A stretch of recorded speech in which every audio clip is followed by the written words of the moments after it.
You are listening to the 90 Days Later podcast with Anna Charles, episode 208. Welcome to the 90 Days Later podcast, where we talk about what really happens when you take a break from drinking. And it turns out to be the best thing you've ever done. I'm Anna, coach to high achievers who are done waking up with regret and ready to feel in control around alcohol. If you've ever wondered what your life could look like with less wine and more you're in the right place. Hello everybody and welcome back to the podcast. I am so glad you are here today, that you have found my little corner of the internet. All right, today we're talking about something that comes up quite frequently. And it sounds really obvious, but I thought it was worthwhile devoting a whole episode to it. And it's on the topic of asking for help. Now, for a lot of my clients, right, to the people who are attracted to my work, you're going to be a high achiever, you're going to be successful in your life. I so often hear people say, look, Anna, this is the one thing, right, this wine thing, this is the one thing in my life that I haven't got my arms around. Okay, so asking for help is therefore fairly hard, I find, for these people. Now it is, and that if that is you, yes, I want to call you out here. And I say this, and this is not because you are stubborn. It's not because you want to do it all alone, right? That you think you have to do it all alone. But it's often because you have spent years, sometimes decades, being the person who holds it all together. Right? You are the problem solver. You're the one who solves problems. You're the one who people look to. You're the person your family, perhaps your colleagues and your circle maybe sees as capable and steady. You've got it all together. So of course, asking for help may feel strange to you. Of course, something inside of you is going to say, look, I should know how to do this. I know how to do all these other things in my life.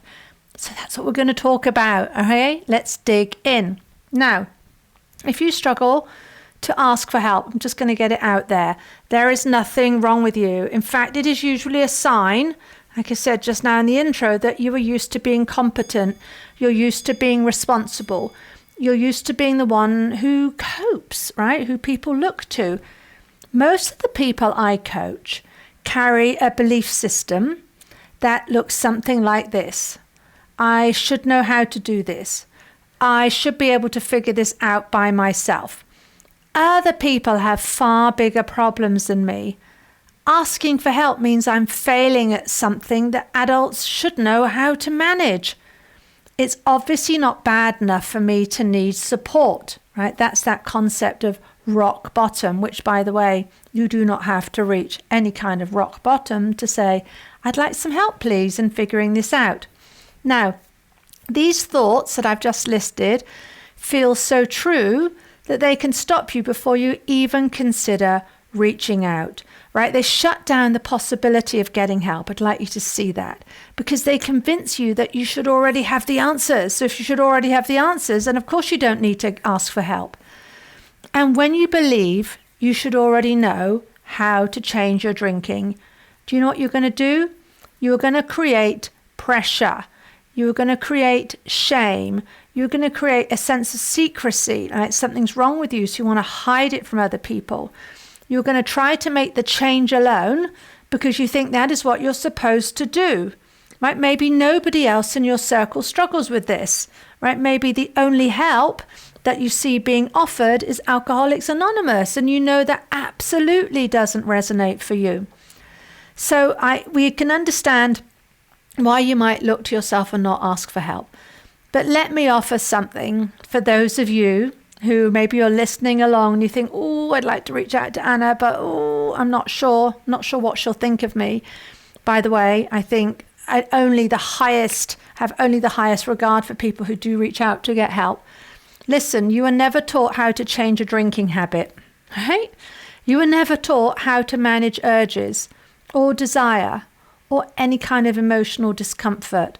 You were never taught how to plan your drinks or how to evaluate your drinking or even how to create new habits on purpose. In fact, when we talk about habits, we often mean that's something bad, right? We have bad habits, but habits can be terrifically good things for us.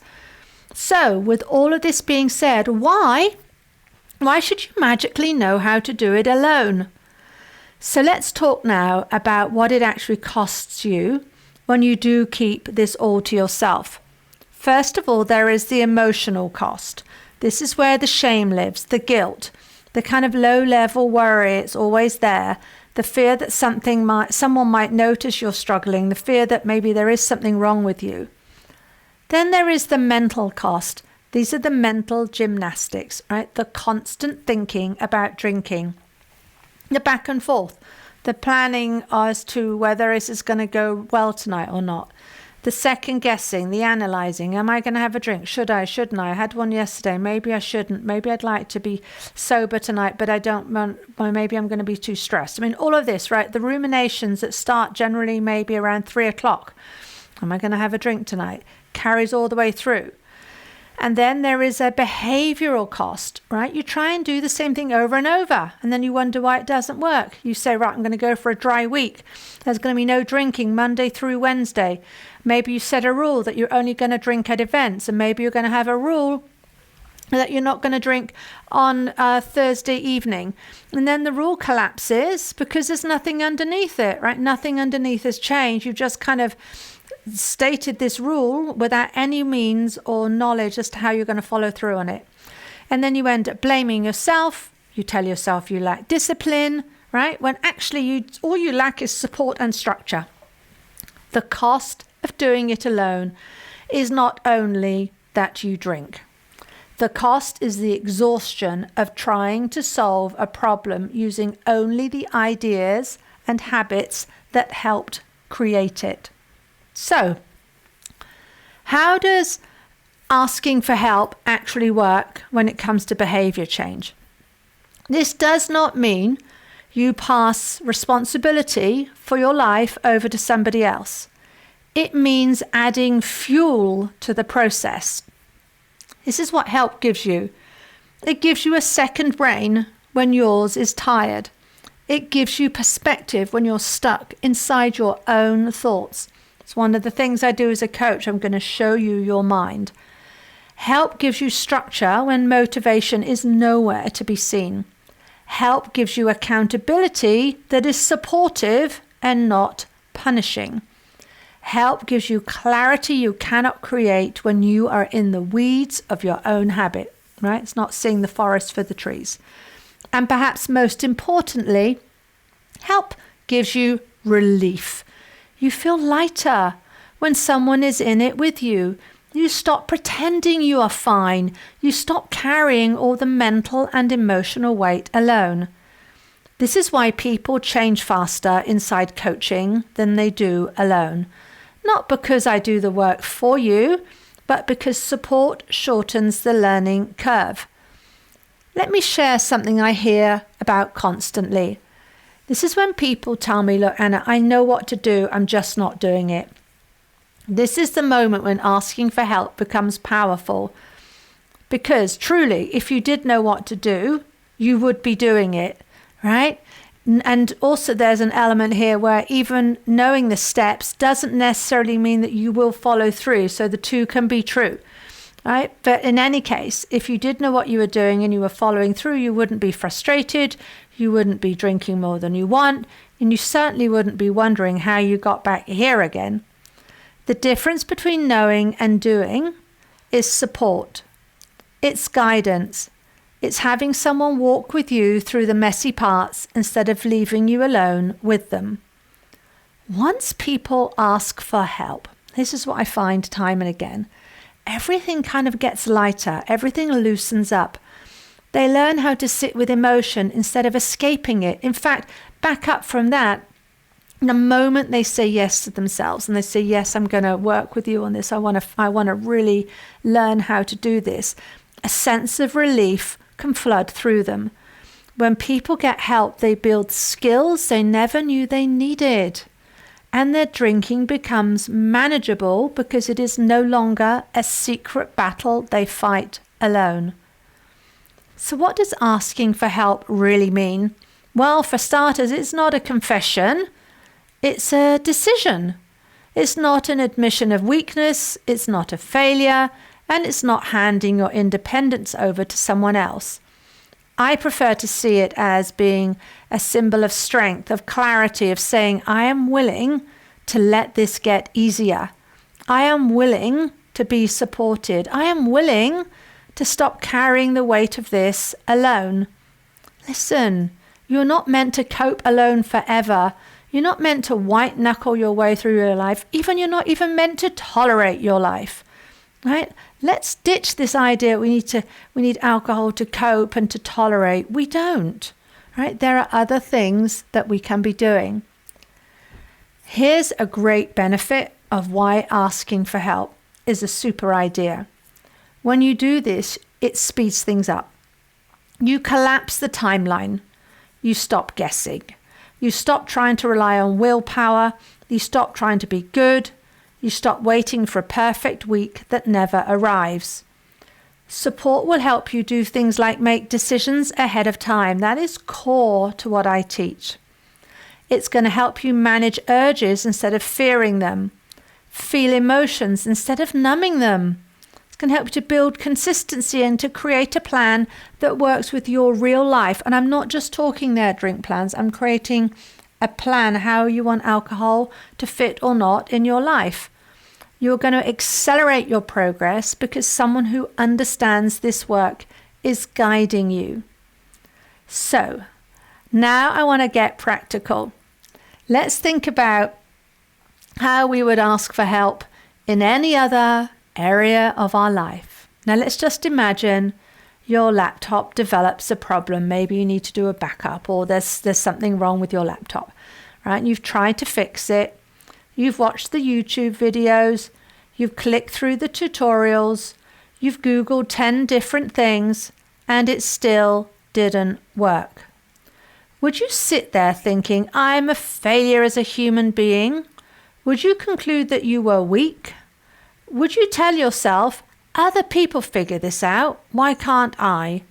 Of course not. What would you do? You'd ask for help. You'd take your laptop to the person who knows what to do with it. There would be no shame, there'd be no story, and certainly you wouldn't attribute any kind of meaning to this about you as a person. But with drinking, the extra layer appears. The layer that says, I should know how to do this. I shouldn't need help. Right? It's embarrassing to ask. That is the real barrier. It's not the drinking. It's the belief that you should already know the solution before you ask for it. Practicing asking for help means doing things like admitting privately to yourself that you want support. Start with yourself before you open up to somebody else. Admit it to yourself. Do things like tell yourself one honest sentence. I choose not to do this alone anymore. Maybe you could ask yourself a small question. What do I know? What could I try? Rather than trying to solve everything yourself. You can receive help without apologizing or without shrinking, right? That's the beginning. We want to just be open to doing this. Asking for help is not a deficit. It is instead a turning point. Because listen, and I really want you to listen to this. You do not get extra credit for doing everything alone.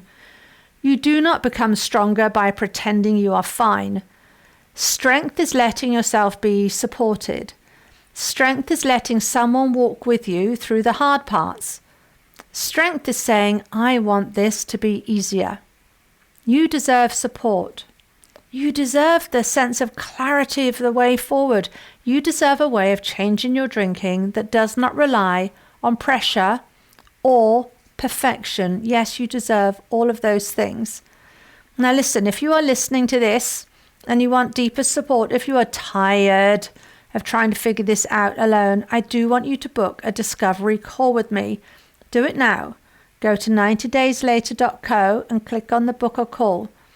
Do it now, even though if you're listening to this in real time, when this was recorded, The holidays are around the corner. This is the exact season when most people tell themselves they should wait because it's too busy, it's too social, it's too messy, it's too much going on. They say January will be easier, but waiting never makes this easier. For starters, real life is where the change happens, right? For seconds, not in the perfect month, not in the quiet month, but right now in the middle of your life, however messy it is. And as an added bonus, I will say that at this time of year, when it's the holidays and all the parties and all the temptation and everything coming towards you, it's like a playing field for opportunity to practice the new skills you will teach when you will learn when you get the support. So now is the time to act. And here's, for those of you who are wondering, but what would I do on this discovery call, Anna? On it, we're going to talk about you, right? We're going to talk about what you want, what has been getting in the way, and the exact skills that will help you to make this change. In fact, I will build the exact plan, the exact path for you on the call so that everything will be laid out in front of you. You'll know exactly what we would do together to get you to where you want to be. It's a supportive conversation. There is zero pressure, zero judgment. I don't work with everybody that I speak with. But if you are seeking support, if you are just willing yourself, so I just want to have some clarity here, I just want to plan, I want to know what to do, and I want the support to know that I'm going to be supported all the way through doing it in the middle of your actual life, do that right now. Book that call with me. The link, like I say, is on 90dayslater.co, or it's also in the show notes for this episode. You deserve help that makes life easier, right? That makes this whole situation easier. It is your turn. Thank you so much for listening, and I will see you next week. If this episode hit home and you're ready to explore what life could look like with alcohol in the back seat, let's talk. I work with people one-on-one who are ready to create the relationship with alcohol that works for them, so they feel powerful in their choices and at peace with their habits. Go to 90dayslater.co and click on book a call, or grab one of the free guides in the show notes to this episode. And if this podcast is helping you, a rating or review goes a long way to help others find this work too.